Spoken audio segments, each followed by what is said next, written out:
വനംവകുപ്പ് മന്ത്രി കെ ശശീന്ദ്രൻ പുറത്തേക്ക് ഇന്നോ നാളെയോ ആയി രാജിവെക്കും. നിർണായക തീരുമാനം എടുത്തതായിട്ടുള്ള സൂചനകളാണ് ഇപ്പോൾ പുറത്തു വരുന്നത്. കെ ശശീന്ദ്രൻ ഉടൻ രാജിവെക്കുമെന്നും താൻ മന്ത്രിയാകുമെന്നും ആവർത്തിച്ച് തോമസ് എം എൽ എ രംഗത്തെത്തിയിരിക്കുന്നു. കെ ശശീന്ദ്രനോട് രാജിവെക്കാൻ ദേശീയ അധ്യക്ഷൻ ശരത് പവാർ ആവശ്യപ്പെട്ടു എന്നും രാജിപ്രഖ്യാപനം മുഖ്യമന്ത്രിയുടെ നിർദ്ദേശാനുസരണമേ ഉണ്ടാകൂ എന്നും തോമസ് പറയുന്നു. കഴിഞ്ഞ ദിവസവും താൻ മന്ത്രിയാകുമെന്ന് ആവർത്തിച്ച് തോമസ് രംഗത്ത് വന്നിരുന്നു. ഇന്നലെ ചേർന്ന എക്സിക്യൂട്ടീവ് യോഗത്തിന് ശേഷം ആ കാര്യത്തിൽ തീരുമാനമാകുമെന്നാണ് പറഞ്ഞിരുന്നത്.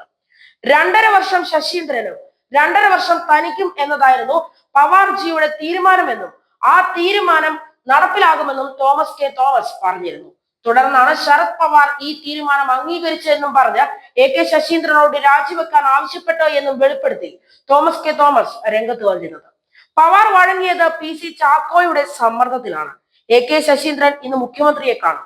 ഈ വിഷയം സംബന്ധിച്ച് ശരത് പവാറും പ്രകാശ് കാരാട്ടും തമ്മിൽ ഇന്ന് കൂടിക്കാഴ്ച നടത്തുമെന്നും രാജ്യപ്രഖ്യാപനം മുഖ്യമന്ത്രിയുടെ നിർദ്ദേശാനുസരണമേ ഉണ്ടാവുകയുള്ളൂ എന്നും തോമസ് പറയുന്നു. അതേസമയം തന്റെ രാജി ആരും ആവശ്യപ്പെട്ടിട്ടില്ല എന്നാണ് കെ ശശീന്ദ്രൻ പ്രതികരിച്ചത്. മന്ത്രിസ്ഥാനം രാജിവെക്കാൻ പാർട്ടി നിർദ്ദേശിച്ചിട്ടില്ല എന്നും ശരത് പവാർ ഒരു നിർദ്ദേശവും തന്നിട്ടില്ല എന്നും കെ ശശീന്ദ്രൻ വ്യക്തമാക്കി. നേരത്തെ കോഴ ആരോപണത്തിൽ തോമസിന് പാർട്ടി നടത്തിയ അന്വേഷണത്തിൽ ക്ലീൻ ചിറ്റ് നൽകിയിരുന്നു. NCP നിയോഗിച്ച അന്വേഷണ കമ്മീഷൻ സംസ്ഥാന അധ്യക്ഷൻ PC ചാക്കോയ്ക്കാണ് റിപ്പോർട്ട് നൽകിയത്.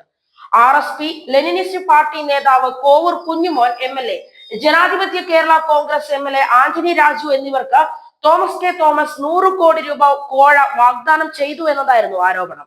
ഈ ആരോപണം ഉള്ളതിനാലായിരുന്നു തോമസിനെ മന്ത്രിസ്ഥാനത്തേക്ക് മുഖ്യമന്ത്രി പരിഗണിക്കാതിരുന്നത്.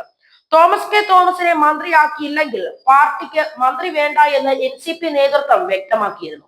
NCPയിലെ ഒരു വിഭാഗം തോമസിനെ മന്ത്രിയാക്കണമെന്ന് ആവർത്തിക്കുന്നുമുണ്ട്. മന്ത്രിയാക്കണമെന്ന് ആവശ്യപ്പെട്ട് ദേശീയ അധ്യക്ഷൻ ശരത് പവാറിന്റെ കത്ത് നേരത്തെ തന്നെ മുഖ്യമന്ത്രിക്ക് നൽകിയിരുന്നു.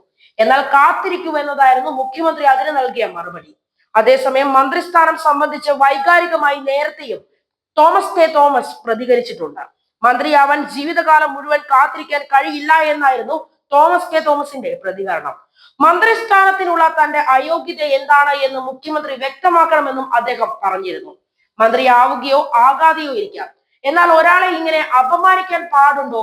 തന്നെ തകർക്കാൻ ശ്രമിക്കുകയാണ് എന്നും താൻ ഒരു ബോൺ എഗെയിൻ ക്രിസ്ത്യൻ ആണ് എന്നും തോമസ് പ്രതികരിച്ചിരിക്കുന്നു.